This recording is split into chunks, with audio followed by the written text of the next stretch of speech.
Okay, I'm here with Dr. Reid Wilson. Dr. Wilson is director of the Anxiety Disorders Treatment Center and an international expert in the treatment of anxiety disorders. His books have been translated into 9 languages, and his most recent book, Stopping the Noise in Your Head, The New Way to Overcome Anxiety and Worry. And in 2014, Dr. Wilson was honored with the highest award given by Anxiety and Depression Association of America and received the 2019 Service Award by the International OCD Foundation. So thank you, Dr. Wilson, for answering a few of my questions this afternoon. Sure, Jack. Now, let's get started. I have several questions that I've been dying to ask you. In your view, are you seeing a rise in anxiety in the general population due to the unprecedented number of threats due to security, shootings, hate crimes, and other forms of domestic terrorism? I don't think so. I mean, there's been no data that says that that has happened. I think part of what's happening is that we have a better reporting system, and people are willing to start talking about this a little more than they used to. But I think in general, when we talk about the anxiety disorders, I can't really report people being more anxious. I think the news media and some of those studies would say yes, but for it to rise to the level of a disorder, I think we've been pretty steady for a while. Part of what's happening, however, is depression's increasing in kids and on up into adults, and some of the anxiety that we have in children is showing up in a little earlier age. But as for us adults, I think we're about holding steady. But the anxiety disorders are the number one mental health disorder in North America, so we don't need it to get any worse than it already is. Right, yeah. Yeah, you're raising a good point, because I interviewed Dr. Margaret Warenberg on a topic of anxiety with children and adolescents, and also Dr. Dargan on the same topic, and they've seen it being a bigger issue with younger children in the school system. So yes, and what interesting that what we know is that of a child who has an anxiety disorder, 65% of them have a parent who's diagnosable. So we kind of see that combination as the adults, are suffering from these disorders. To some degree, it is genetic, and to other degrees, there's some modeling going on and parenting that can sometimes make the kids actually more apprehensive out there in the real world. Good. Now, you are offering a 2-day workshop coming up during the month of June in Richmond, British Columbia. And I've sat in on many of your trainings over the years, over the past decade. And you really emphasize the importance of stepping into the threat, to move from offense to defense, and to go on the attack rather than being passive. Can you explain why this strategy is so effective? Sure. Well, first off, I think, what we're going to talk about is all the anxiety disorders plus OCD. And what we as therapists need to do is with the clients is exactly opposite of what they want to do. And it's kind of human nature to back up and hesitate and use crutches in order to protect ourselves. But this is an aggressive sport as far as I'm concerned. And if we're timid about doing the work is just so much slower. Part of what needs to be happening in mental health in general is we have to learn how to do brief treatment. We cannot handle the number of people who have anxiety and depression and the other disorders out there in the world and have treatment going on 12, 15, 20 sessions. So we do want to kind of punch away at it. It is an attitude shift as far as I'm concerned. I got to get my head straight around what is it that I have to do in order to overcome the disorder, because the anxiety disorders and OCD only live inside us if we play the proper role.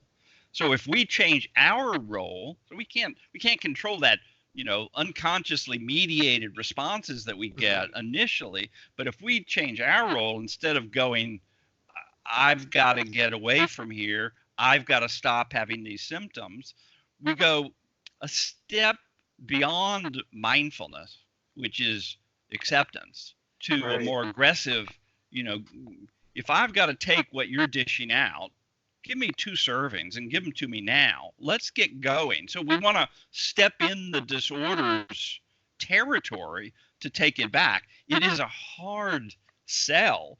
The last thing I would say just about this is the treatment is not complicated. It's relatively straightforward. The problem comes that we're treating people who have found a way that to some degree is successful to them. It protects them in their mind in some way. And to get them to give that up in exchange for what we have to offer, that's the hard sell. And that's probably half of what we're going to do in the 2 days, is to learn how to pretty quickly turn that around so that they can trust us and begin to make inroads into the disorder. I imagine that, I know a lot of therapists are watching this, and they might have some doubts, thinking that it's quite the challenge when you're working with clients that are really highly distressed, very fearful, and they're basically paralyzed and reluctant to move forward.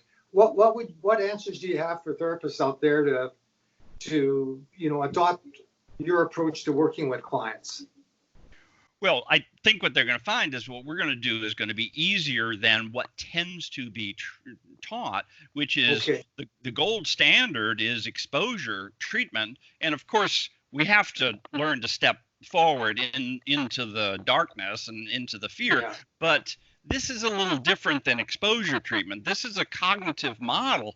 And so in a cognitive model, we're going to do behavioral experiments. So the client, I'm going to help the client understand what has to happen. And then we're going to work in the session in such a way that by the end of the session, we can collaborate about having an assignment, a homework that they are willing to do that will bring them some degree of uncertainty and some degree of distress about their theme. We don't have to go, slamming through the door. We can do in small pieces so that they begin to learn it. So it's not like, okay, for the next, 12 weeks, every week you've got to do this, and this technique-wise, and then you'll get better. We're going to go, here's the concept, here's the strategy. Now let's go check it out and see what it's like for you. Come back in, we'll tweak it. Tell me what I didn't get right with you. I will rephrase it,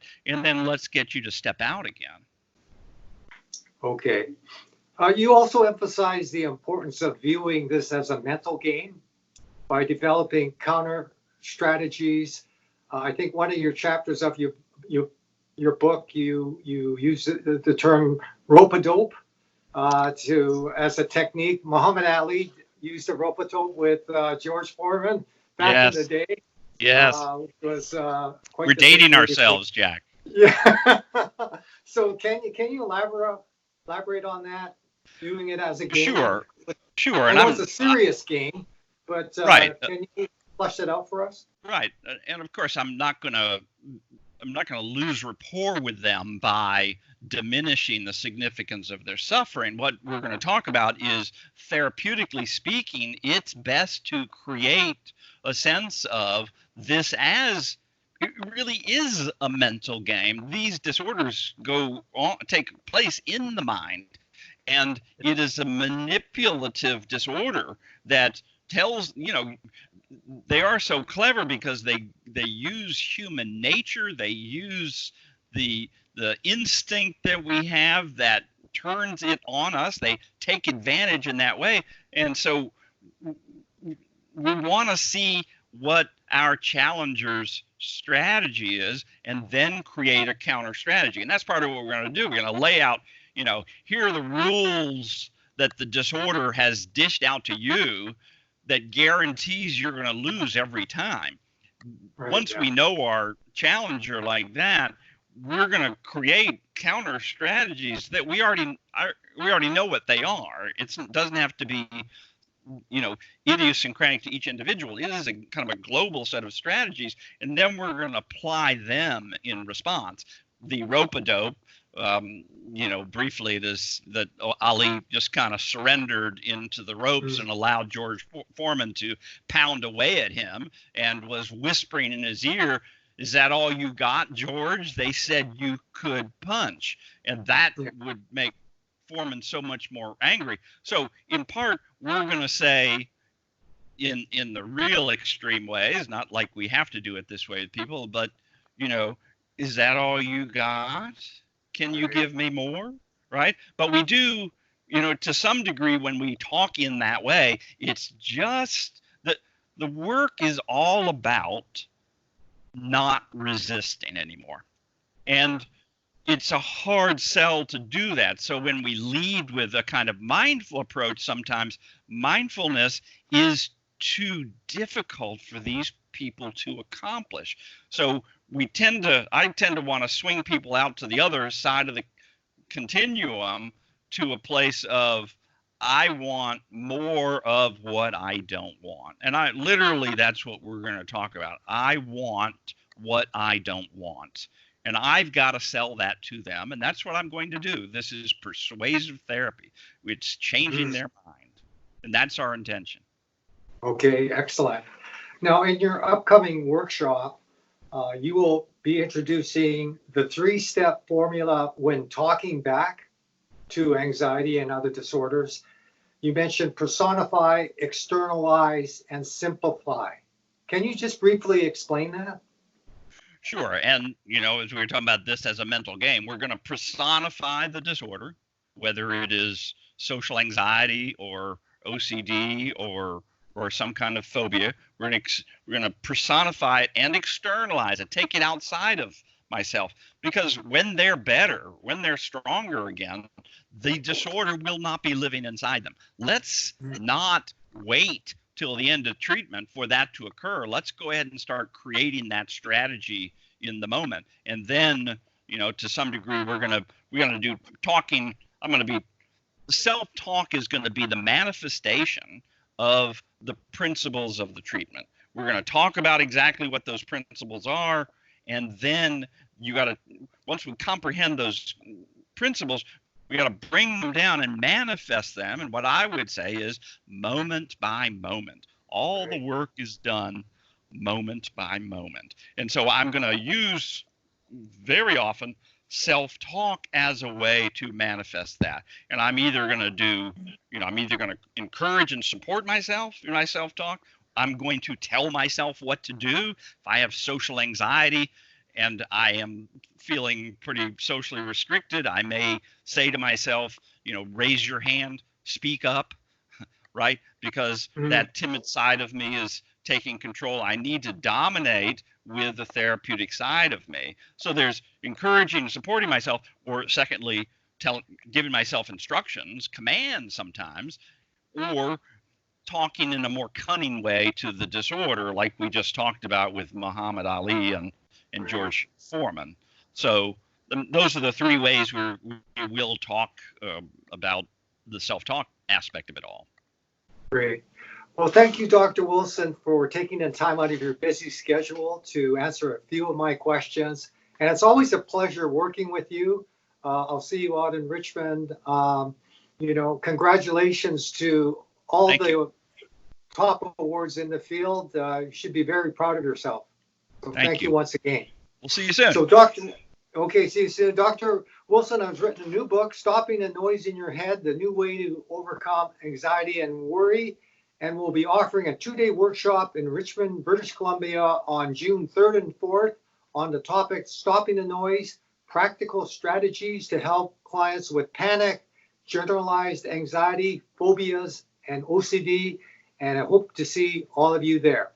So thank you again.